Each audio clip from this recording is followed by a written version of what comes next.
আমি আমার সন্তানদেরকে সবসময় বলি, পরীক্ষা ভালো ফলাফল করতে পারো কি না পারো, তুমি ভালো মানুষ হওয়ার চেষ্টা করো। তোমার অ্যাটিটিউড থেকে আমি সেটা দেখবো।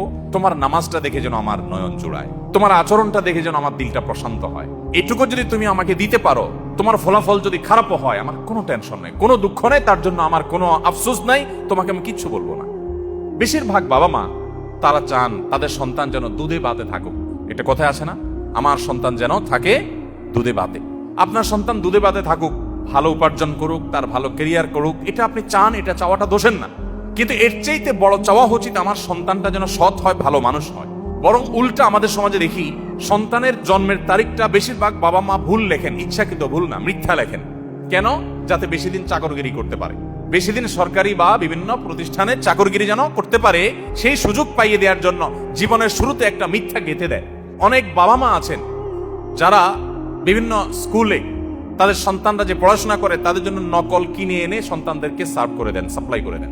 এরকম বাবা মা আছে না? নাই এই সমাজে আছে না? শুধু ভরে আছে। বাবা মার হাবভাব দ্বারা তারা বোঝাতে চান যে দেখো, আমি নিজে তো টাকার মেশিন, সারাদিন পয়সা ছাড়া আর কিছু চিনি না, অতএব আমার ঘরে জন্ম হয়েছে তোমাকেও টাকার মেশিন হতে হবে বাবা। দিন শেষে বাপ সন্তান সবাই মিলে আমরা টাকার মেশিন হয়ে যাব। দুনিয়া মানি ছাড়ার কিছু বুঝি না। একজন আদর্শ অভিভাবক হিসাবে আপনার সন্তানকে যদি আপনি মানুষের মতো মানুষ হিসেবে গড়ে তুলতে চান, আপনার টার্গেট হতে হবে আমার সন্তান দুধে ভাতে থাকুক আর না থাকুক, আমার সন্তান থাকবে সত্যের সাথে, আমার সন্তান থাকবে ন্যায়ের সাথে, আমার সন্তান থাকবে নিষ্ঠার সাথে।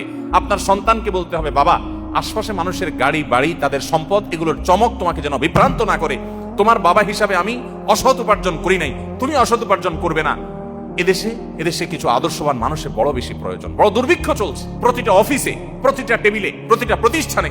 দুর্নীতিবাজদের মহড়া এমন মহোৎসব আজ সর্বদা চতুর্দিকে এমন ভাবে প্রতিষ্ঠিত হয়েছে যে গোটা জাতি তৃষ্ণার্ত মরুভূমি যেরকম পানির জন্য হাহাকার করে, কিছু সৎ নাগরিকের জন্য গোটা জাতি আজ হাহাকার করছে।